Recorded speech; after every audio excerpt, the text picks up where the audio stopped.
짜이를 마시다. 아침마다 울어대는 알람 소리, 나도 울고 싶은 마음.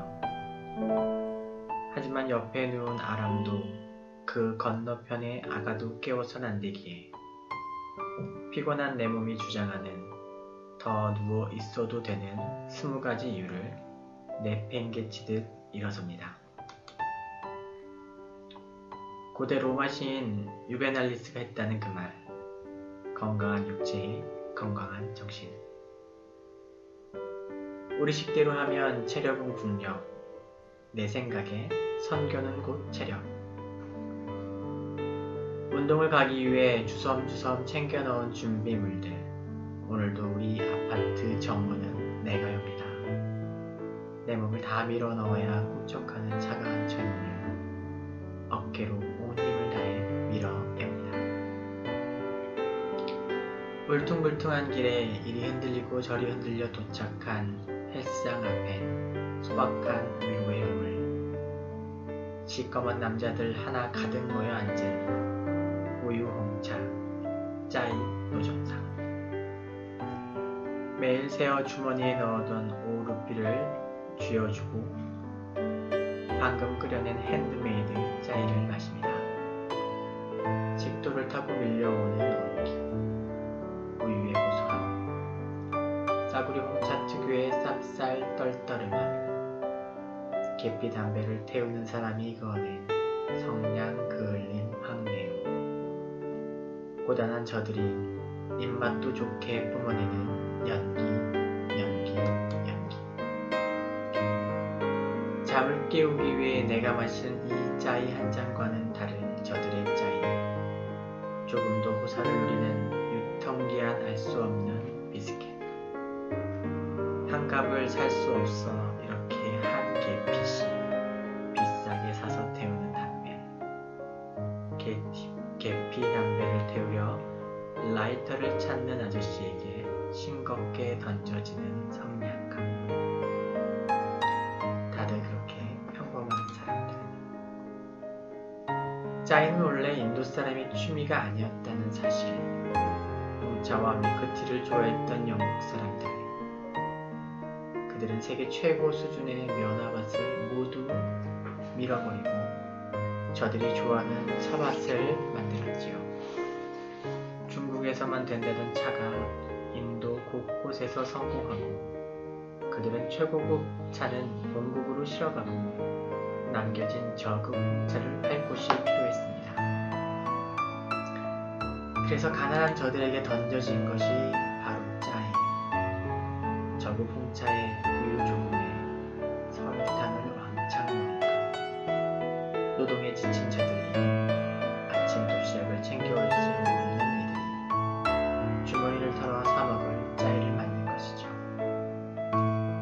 생각해보면 무척이나 슬픈 이야기를 담은 짜이.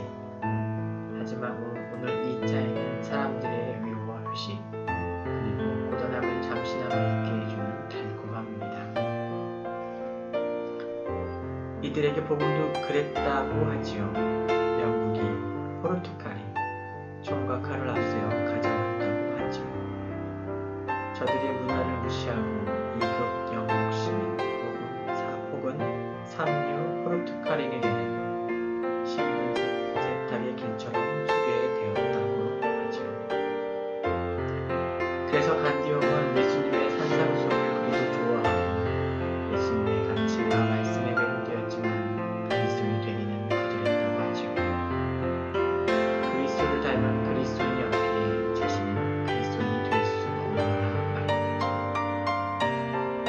복음이 이 땅 가운데 특별하거나 특이한 어떤 것이 아닌 모든 이들이 아침마다 즐기는 달콤함이 되리라. 따지고 보면 2000년 전 도마 사도로부터 가장 먼저 복음을 들었던 나라. 복음은 다른 이들의 것이 아닌 이곳 사람들에게 처음부터 주어졌던 것. 오늘도 또 하나 깨닫고 또다시 기도합니다. 주님만이 이들의 참된 위로와 평안이 되기를. 안녕하세요. 인도 현지에서 여러분에게 성경을 읽어드리는 백환승 목사입니다. 안녕하십니까. 한 주간 잘 지내셨습니까? 저희도 은혜 가운데 잘 지내고 있습니다. 지금 단기팀 두 팀이 들어와 있고요. 하나는 12명, 학생만 12명, 교수님까지 13명, 한국기술과학교육대라는 대학인데요. 공대 하면 쉽게 얘기하면 공대 학생들이 와서요. 여기는 비기독교 팀인데요. 그 학교에 소각장 만들어주는 것, 친환경 소각장 프로젝트와 램프, 태양열 램프 프로젝트를 진행하고 있습니다. 한 2주 좀 넘게 있으면서 네, 열심히 일들을 하고 있고요. 이 팀은 특별히 좀 기독교 팀이 아닌 좀 약간 순수하게 이제 학교와 대학교에 연결돼서 이렇게 오는 팀입니다. 참 또 다양한 팀들이 있죠.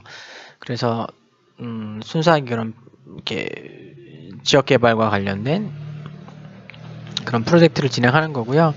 지난번에는 이제 그 정수기 사업, 정수기 만드는 거 학교에다 작업하고 갔었고요. 이번에는 소각장, 학교에 이제 쓰레기 같은 거 나오죠. 여기 그냥 막 태워버리는데 좀 안전하게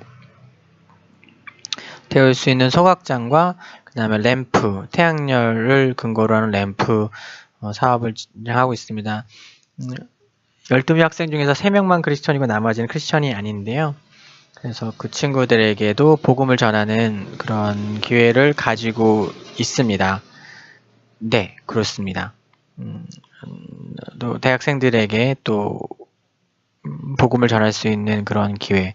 뭐 팀으로 왔지만 또 기독교 팀이 아니기 때문에 또 주일 예배 때 설교를 하면서 아무래도 이런 기회에 이렇게 온 친구들에게 이렇게 복음을 전할 수 있는 기회가 생겨서 또 감사하기도 하고 또 좋습니다. 이렇게 좀 자유롭게 복음을 전할 수 있는. 그리고 이제 사실 한 9명이나 되는 이렇게 믿지 않는 친구들을 모아놓고 이렇게 설교를 듣게 할 수 있는 게 쉽지가 않죠. 어렵습니다. 정말 어렵죠. 아무튼 그래서 감사하고요. 지금도 저희는 이제 세종학당 관련해서 보고서를 보내고 그거에 대해서 보충 서류와 그다음에 뭐 이런저런 이제 연간 새해 계획까지, 그러니까 이제 서류가 많아요. 서류가 많아요. 그래서 보고서도 지난번에 한 600장 정도를 이렇게 정리해서 보냈는데 그거에 대한 이제 문답을 주고 받으면서 보충 자료 보내고 이러면서 지금 제가 이제 그 듀얼 모니터 2개 연결해서 이렇게 양쪽 막 숫자 비교하고 막 이런 거 있잖아요. 그러니까 한쪽으로는 좀 부족해서 듀얼 모니터까지 해놓고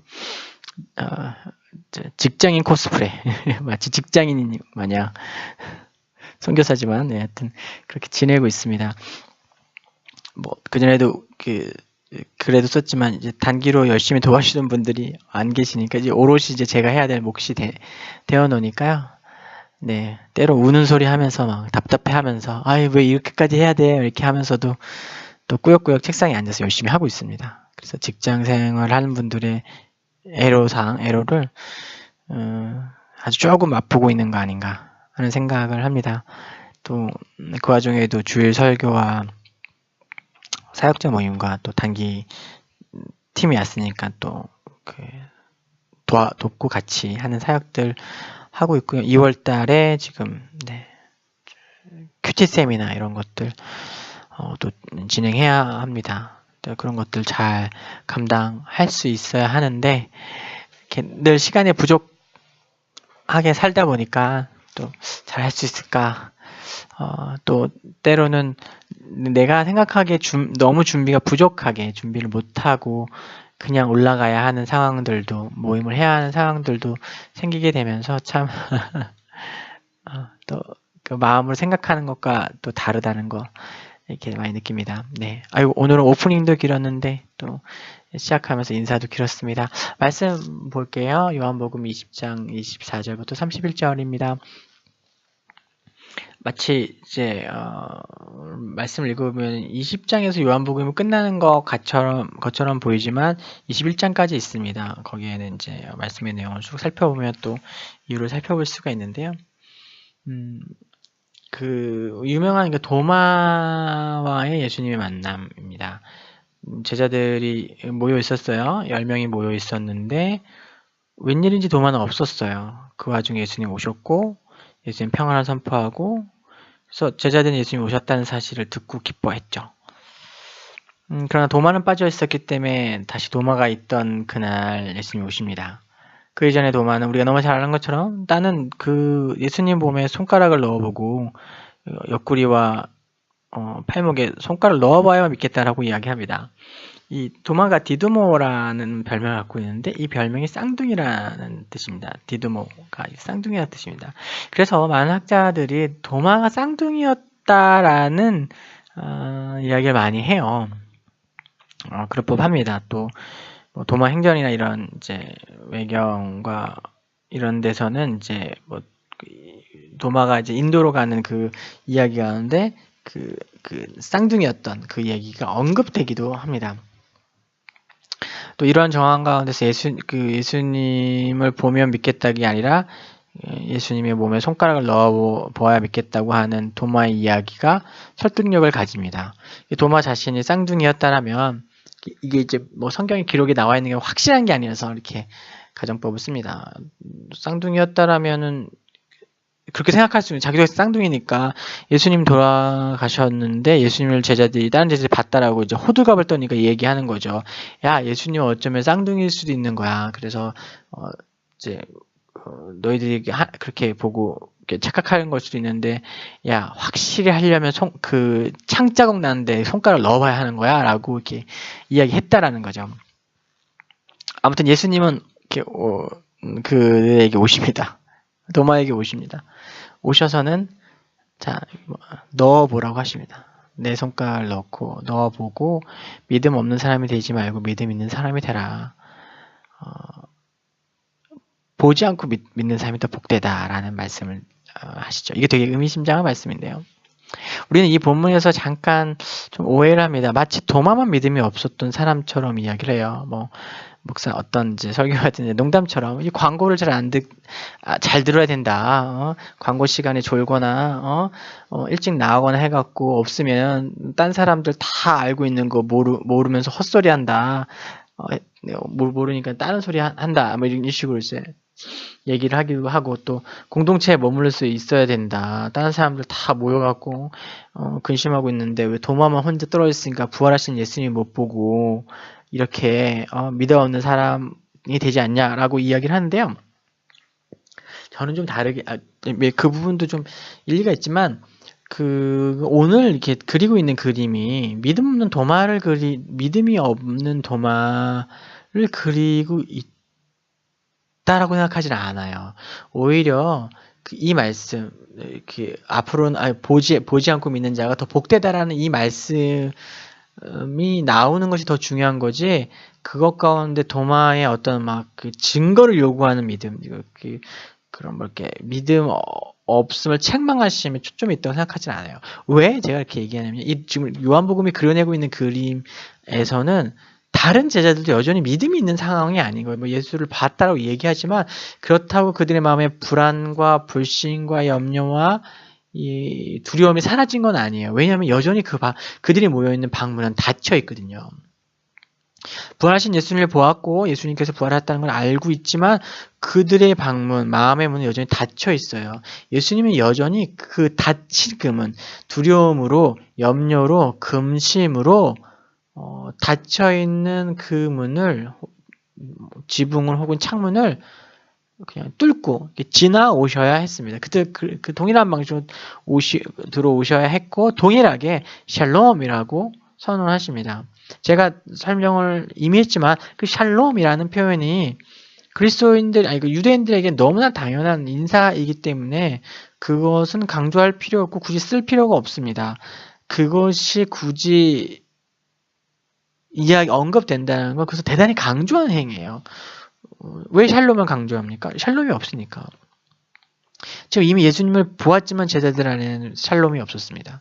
예수님이 샬롬을 선포하시고 또 샬롬을 선포하시고 성령을 받으라고 외치셨지만 그들은 여전히 그렇게 되지 못했습니다.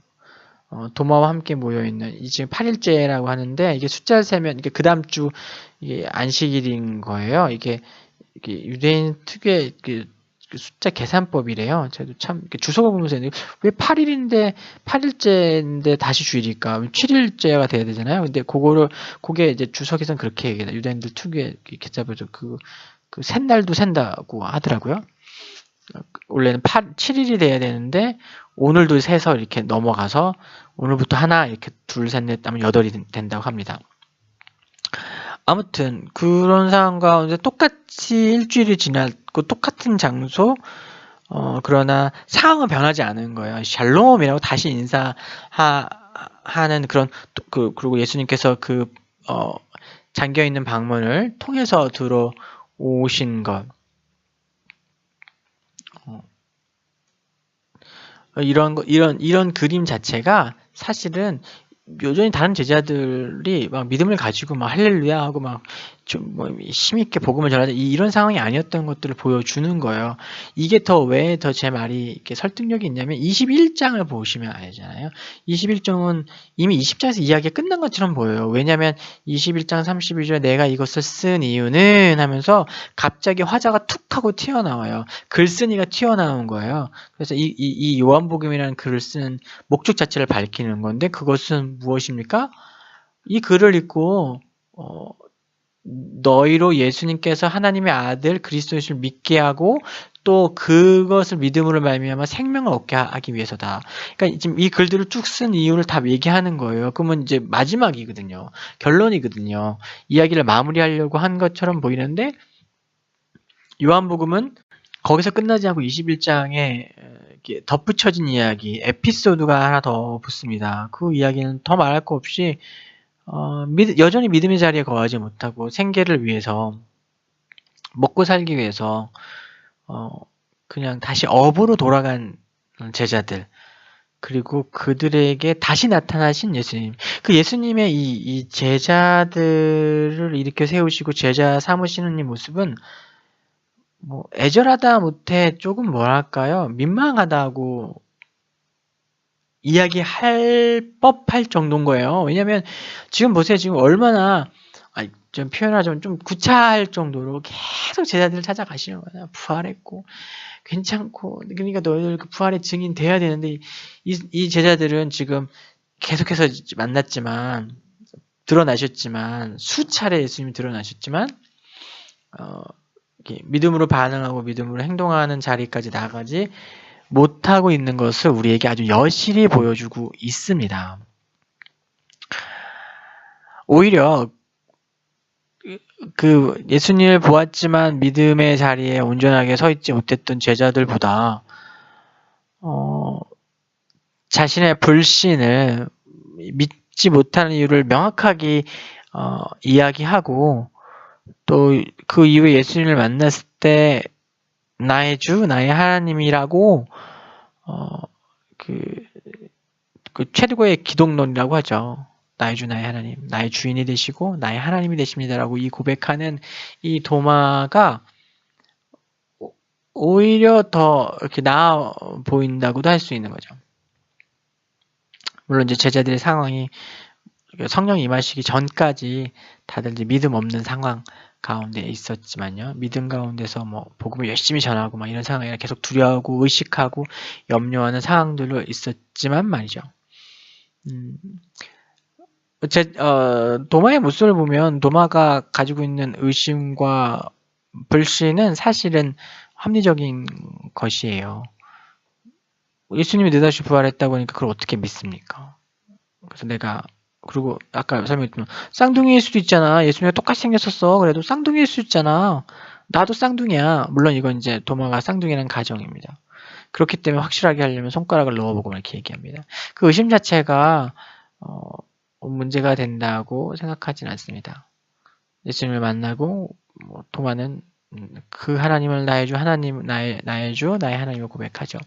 지금 제가 쓴 글에는 제가 나눠드린 글에는 의심한 도마 카라바지오 1602년 유화 이런 장면에서 도마가 예수님의 옆구리에 손을 넣어보는 장면이 나오지만 성경에서는 도마가 그렇게 했다는 이야기가 나오지 않아요. 그냥 예수님을 보고 신앙 고백했다고 이야기를 하죠. 도마가 가진 불신은 어떻게 보면 합리적이고 납득 가능할 만한 거였어요. 마치 오늘 우리가 겪는 두려움과 염려와 뭐 그런 것들이 걱정들이 사실은 걱정하지 마라, 염려하지 마지만 사실은 어떤 면에서 합리적인 거거든요. 그것들을 이 땅을 살아가는 이상 떨쳐버릴 수는 없는 것이니까요. 어, 성경은 오늘 우리가 이렇게 직면하는 그런 실존, 떡을 먹지 않았을 때 배고픈 실존, 예수님이 이미 다 겪으셔서 그것의 현상을 다 경험하신 그것 자체를 무시하고 그것을 하나의 환상처럼 뜬구름처럼 처리하지 않습니다. 그것이 현저하고 그것이 실체적으로 있음을 이야기합니다. 그것을 외면하지 않아요. 그래서 그것이 쉽다라고 이야기한다고 생각하지 않습니다. 그것이 아무것도 아니라고 이야기한다고 생각하지 않습니다. 다만 그것보다 더 큰 실제, 더 명확한 실제가 있음을 우리에게 이야기해 주는 거죠. 그것은 바로 하나님의 은혜입니다. 우리가 그것을 뛰어넘을 수 있도록 용기를 주고 또 상황과 환경을 변화시키고 혹은 내 마음의 상태를 변화시키는 하나님의 은혜. 우리는 믿음과 은혜의 관계를 생각할 때 우리의 믿음이 은혜를 불러일으킨다. 그래서 닭이 먼저냐 알이 먼저냐고 얘기했을 때 닭이 먼저다라고 알이 먼저라고 이야기할 수 있지만 네, 이야기가 좀 헷갈리네요. 아무튼 믿음이 먼저일까 은혜가 먼저일까요? 우리는 믿음을 통해서 은혜를 불러온다고 생각하지만 저는 단호하게 은혜가 먼저라고 이야기합니다. 그러니까 은혜로 믿음이 우리에게 주어지고 그것을 통해서 우리가 그것에 대한 반응, 우리에게 임한 은혜, 그것에 대한 반응이 바로 믿음의 행위가 되는 거죠. 이것을 이렇게 논리적으로 칼로 물을 자르는 것처럼 명확하게 구분할 필요는 없다고 생각합니다. 닭이 먼저냐, 알이 먼저냐. 처럼 말이죠. 왜냐하면 이것은 동전의 양면처럼 붙어 있는 거죠. 믿음과 은혜, 믿음과 은혜, 믿음과 은혜, 믿음과 은혜. 그래서 처음이라는 어떤 순간에는 은혜가 먼저일 수 있지만 결국은 믿음과 은혜가 늘 교차하는 그 상태가 믿음과 은혜의 관계인 거죠. 믿음이 은혜를 불러오고 은혜는 또 다른 믿음을 불러옵니다. 그것을 이렇게 정리하면 우리 삶 가운데 반복되어지고 지속되어지는 하나님과의 관계, 하나님께 열려있는 우리의 삶을 이야기하는 것이죠. 신앙도 마찬가지고 믿음도 마찬가지라고 저는 생각합니다. 그것이 어느 한순간에 이렇게 짠하고 완성되어지는 것이 아니라 하나님과의 관계 속에서 매일매일 세워지고 매일매일 더 커져가는 것이라고 생각합니다. 그런 것이 믿음이라고 이야기합니다. 저도 이제 선교지에 와서 또 이렇게 지내고 또 이곳 가운데 하나님 일하시는 걸 보지만 예를 들면 저희가 SEIS 학교가 있지 않습니까? 이게 이제 사실 이제 어른들은 제가 표현하자면 학급이 건평이 어떻게 되고 이런 표현을 할 수 있겠지만 그냥 표현하자면 이해하기 쉽다면 그 건축비가 한 3억이 들었다고 하더라고요. 그게 처음부터 그 3억짜리 건물을 세웠던 것이 아니에요. 누가 돈을 갑자기 줘서 이렇게 된 것이 아니지요. 20년 정도를 사역하신 선배 선교사님이 하나님과 순종하는 과정 가운데서 믿음의 성취와 실현과 그러나 조금씩 자라나는 믿음. 그래서 작은 교회 한 5천만 원 정도 그 액수 적지 않지만 어쨌든 건물을 세우는 거니까요. 그걸 세우는 거를 해보고 내가 다시는 이거 안 하겠다. 처음에 5천만 원도 아니었죠. 한 3천만 원 정도였던 것 같아요.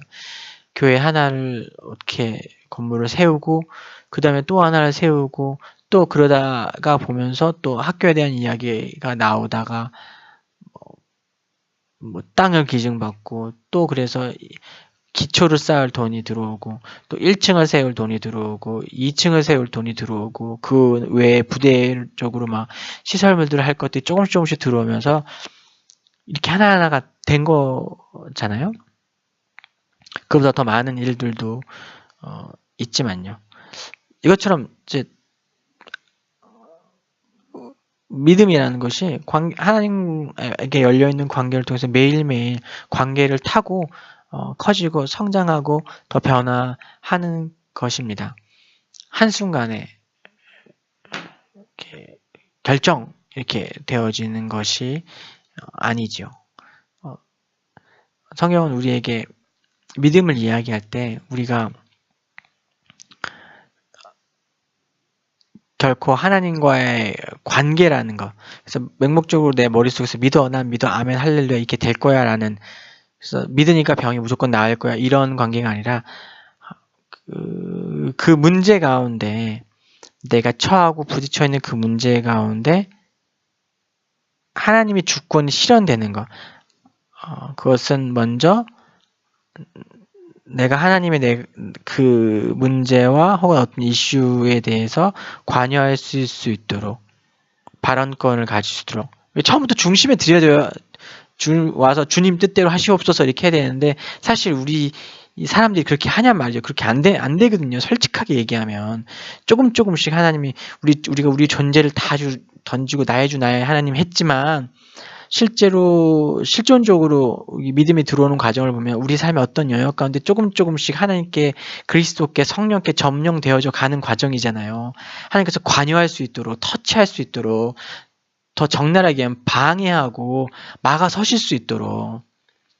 이게 제 표현이 그런 거지, 그게 나쁜 의미가 아닙니다. 내가 느끼기에 막 방해받는 것 같고 막 관여하시는 것 같고 막 이러면 하나님이 날 망하게 하실 것 같지만, 어깨에 힘을 빼고 하나님께서 관여하시도록 날 내어드리는 것이 이제 믿음의 과정이잖아요. 믿음이 나를 조금씩 잠식해가고 나를 이렇게 정복해가는 과정이잖아요. 그렇습니다. 믿음은 그런 과정입니다. 그렇기 때문에 믿음을 이야기할 때 그것이 하나님과의 관계라는 과정, 그러니까 시간이라는 요소, 과정이란 요소, 어떤 절차라는 요소를 빼먹을 수가 없는 거죠. 믿음이 한순간에 내가 한꺼번에 몇천만 원을 헌금한다든가, 내가 첫 받은 월급을 하나님께 드린다든가, 이런 것이 귀하지만 그런 것이 완성되어져 끝나는 것이 아니라 계속해서 하나님과 관계를 통해서 하나님의 주권이, 하나님의 말씀이 나를 점령해 갈 수 있도록 내어드리는 과정인 거죠. 요한복음이 무엇을 이야기하고 있습니까? 21장 전에 20장에서 무엇을 얘기합니까? 도마에 믿음이 없었는데 믿음 없는 도마를 향해서 옆구리까지 열어 보이시는 하나님의 사랑, 맞습니다. 그 은혜, 맞습니다. 그러나 궁극적으로 하고자 하는 게 뭐예요? 앞으로는 보지 말고 믿어라. 이 이야기가 도마에게 한 이야기일까요? 아니요, 도마의 모든 후손들, 그 도마를 이어오는 더 이상 예수님 부활 승천하실 거잖아요. 승천하시기 때문에 그 이후에 예수님에 대한 소식을 듣고 믿게 될 모든 자들을 향해 하시는 말씀이고 격려이신 거예요. 부활 승천해서 하나님 우편에 앉아 계실 예수님께서 이 말씀을 통해서, 요한복음을 통해서, 마태복음을 통해서, 성경을 통해서, 누군가의 전도를 통해서 믿게 될 사람에게 이렇게 이야기하고 계신 거예요. 너가 보지 못하지만 믿으면 더 복되다. 보지 않고 믿는 사람이 되어라라고 오늘 이야기하는 것이 요한복음 20장의 말씀이고요. 그것 가운데 어떤 제자가 특별한 믿음을 보여주지는 못해요. 21장도 마찬가지입니다. 그저 그것을 이 10장과 21장을 통해서 얼마나 끊임없이 그리스도께서 먼저 나를 일으키시고 나를 찾아오시고 내게 은혜 베푸시고 나를 삐져 있고 새침해져 있고 의기소침해져 있는 나를 얼마나 끈질기게, 때로 얼마나 구차할 정도로 우리를 향한 열심을 이렇게 멈추시지 않는신지를 요한복음은 보여주고 있어요. 그리고 말씀을 통해서 예수님을 영접하게 된 모든 사람들을 향해서, 모든 인류를 향해서, 정확하게 얘기하면 오늘날 저와 여러분을 향해서 말씀하시는 거예요. 보지 않고 믿었으니 너가 참 복되다. 그리고 그 믿음을 키워가라고 말씀하시는 것입니다. 믿음은 관계입니다. 매일매일 자라나야 됩니다. 그 자람의 원칙은 하나님이 관여하실 수 있도록, 방해하실 수 있도록, 내 몸에 힘을, 어깨에 힘을 빼고 열어드리는 것입니다. 2017년,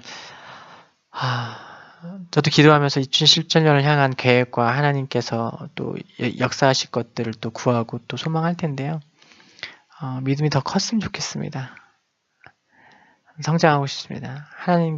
하나님께 나를 더 내어드려서 더 나를 방해하시고, 제가 말씀드렸어요. 이게 인간적인 마음에 느껴지는 거, 주님, 막 이것까지는 안 되는데, 이것까지는 안 되는데, 이런 것들 더 내려놓고 하나님께 드릴 수 있는 믿음의 사람 되기를 소망하고요. 여러분도 그런 믿음의 사람들 한 분 한 분 되시기를 주님의 이름으로 축복합니다. 믿지 않고, 보지 않고 믿었으니 우리 모두 복됩니다. 하나님께서, 예수님께서 우리 격려하시죠. 그 격려에 힘입어서 믿음으로 또 반응하고, 또 그 믿음으로 한 반응이 더 큰 은혜를 불어오고, 그 은혜가 더 큰 믿음을 가져오는 믿음의 놀라운 선순환이 오늘날 저와 여러분의 있기를 소망하고요. 네, 다음 주에도 하나님 말씀 가지고 여러분 찾아뵙도록 하겠습니다. 한 주간 승리하십시오. 특별한 일, 대단한 일 하고 있지 못하지만요. 그래도 성경은 계속됩니다. 사랑하고 축복합니다.